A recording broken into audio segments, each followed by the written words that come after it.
চাচা বাড়ি ঘর তো সাজানো কেন, হেনা কোথায়? আর চাচা বলবে বাবা হেনার তো বিয়ে হয়ে গেছে, তুমি বাস খাও, তুমি গাঞ্জা খেয়ে ঘুরে বেড়াও। সত্য কথা কি জানেন? পুরুষ মানুষ যতদিন টাকা কামাই করতে পারে সবার কাছে প্রিয় থাকে, আর যেই দিনে টাকা কামাই বন্ধ হয়ে যায় আপন মানুষগুলো সব পর হয়ে যায়। এজন্য আমি সবাইকে বলবো সময় থাকতে টাকা কামাই করো, হালাল ভাবে অনেক বেশি ব্যবসা করো, চাকরি করো, উদ্যোগ নাও, প্রতিষ্ঠিত হও জীবনে। যদি মায়ের কাছে সেরা সন্তান হতে চাও, যদি বাবার কাছে সেরা সন্তান হতে চাও, যদি তুমি তোমার স্ত্রীর কাছে সেরা স্বামী হতে চাও, যদি তুমি তোমার সন্তানের কাছে সবচেয়ে প্রিয় বাবা হতে চাও, তুমি যদি বোনের কাছে সবচেয়ে প্রিয় ভাই হতে চাও, টাকা কামাই করা ছাড়া কোনো গতি নাই যুবক ভাইরা। বলো বলো বলো, এটা আমি তোমাদেরকে মন প্রাণ থেকে বলছি যুবক ভাইরা, অলওয়েজ মাথায় রাখবা। जब जेब में पैसा होता है तो पराए भी अपने हो जाते हैं, और जब जेब में पैसा नहीं होता तो अपने भी पराए हो जाते हैं। পকেট ভর্তি টাকা থাকলে ভালোবাসার মানুষের কোনো অভাব হয় না বাংলাদেশে, আর পকেট খালি হয়ে গেলে ঘরের আপন বউটাও পর হয়ে যায়।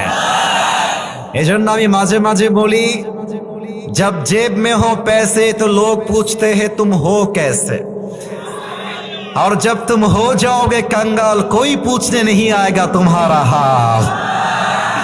পকেট ভর্তি টাকা বলবে হাউ আর ইউ, কেমন আছেন ভাইয়া আপনি, আর যখন পকেট খালি বলবে হু আর ইউ, তুমি কে, তোমাকে তো চিনতে পারছি না ভাই আমি। এই পুরো দেশটাই হচ্ছে টাকার খেলা। এই টাকার জন্য হাজার হাজার যুবক তার পছন্দের মেয়েকে বাংলাদেশে বিয়ে করতে পারে না, এবং এই টাকার জন্য আমি মেয়েদেরকে অসম্মান করে কথা বলছি না, সব মেয়েকে আমি আসিফ এক পাল্লায় মাপি না। অনেক মেয়ে টাকা দেখলে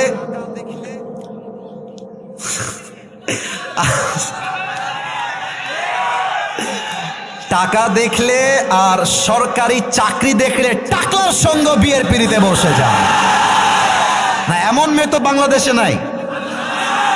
আরে নাই, আরে নাই রে ভাই, থাকলে আল্লাহ হেদায়েত দান করুক, পড়েন সবাই আমিন।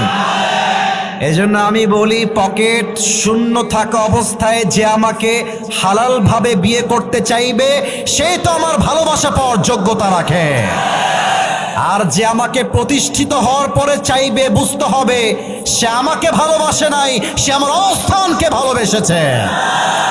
আল্লাহ যুবক ভাইদেরকে হালাল ভাবে বেশি বেশি ইনকাম করার তৌফিক দান করুক, পড়েন সবাই আমিন।